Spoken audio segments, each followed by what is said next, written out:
You're listening to Puma Podcast. Hi, I'm Bella Perez Rubio, Puma Podcast, and this is Teka Teka News. In this episode, Well, Mr. President, welcome back to the White House. a triumphant return to Washington, D.C. for President Marcos. We take you through his second meeting with U.S. President Joe Biden and what it means.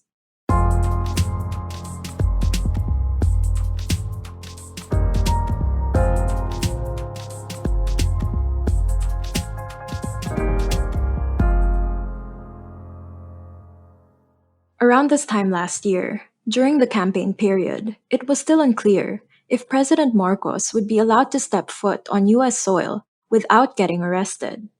Last week, Washington rolled out the red carpet for his first official visit.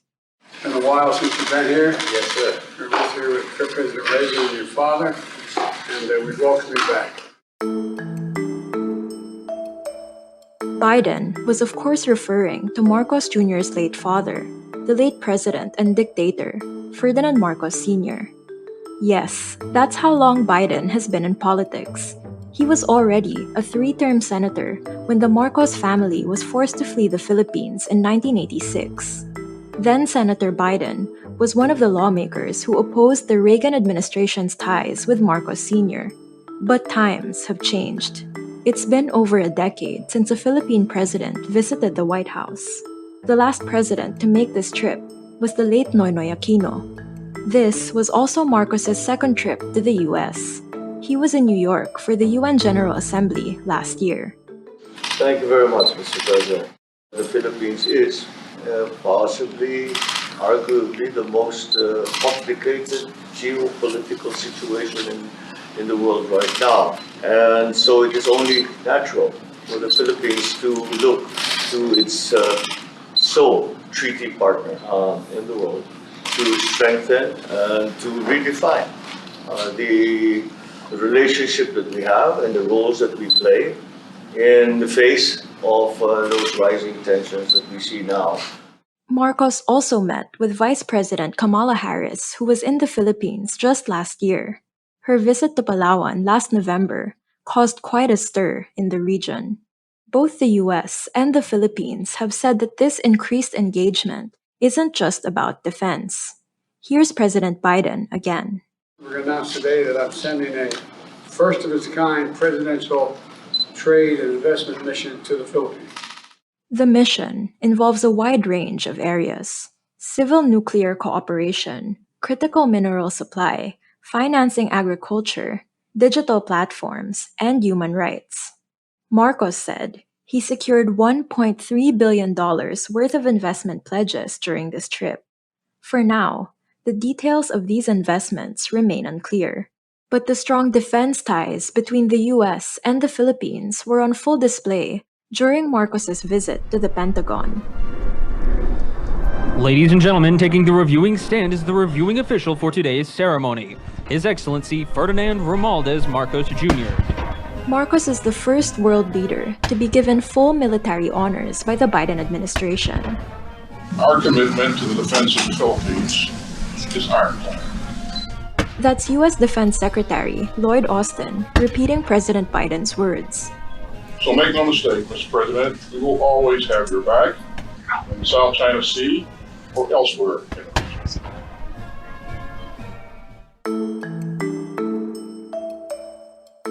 But what was this trip really about? And who was it for? More on that later.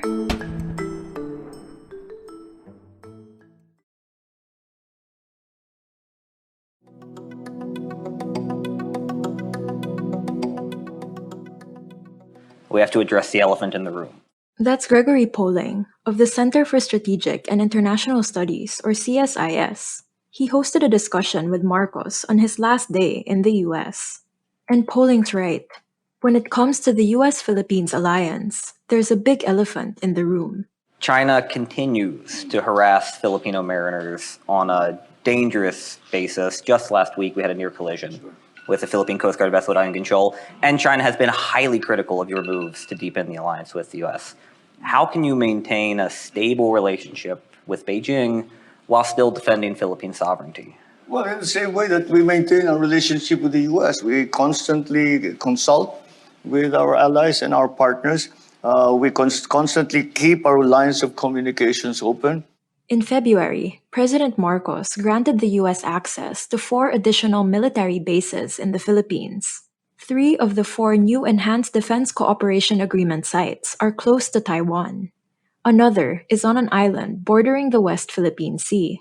But Marcos continues to assure China that the sites aren't for offensive action.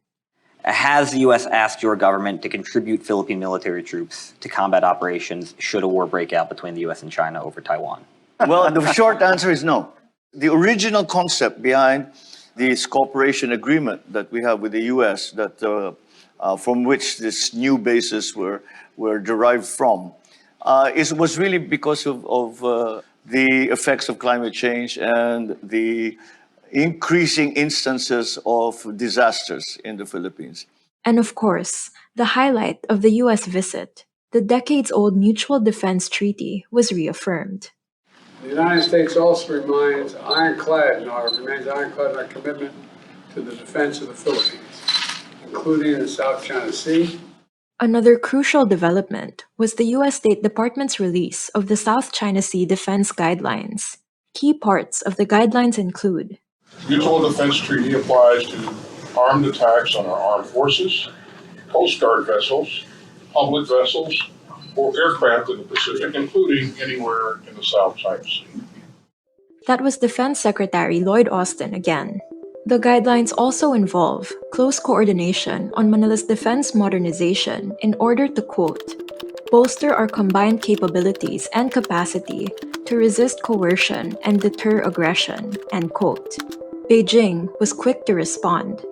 At her regular press briefing, Foreign Ministry spokesperson Mao Ning said, quote, China firmly opposes any country's move to meddle in the South China Sea issue to harm China's territorial sovereignty and maritime rights and interests by citing the guidelines, end quote. Here's what President Marcos said in response.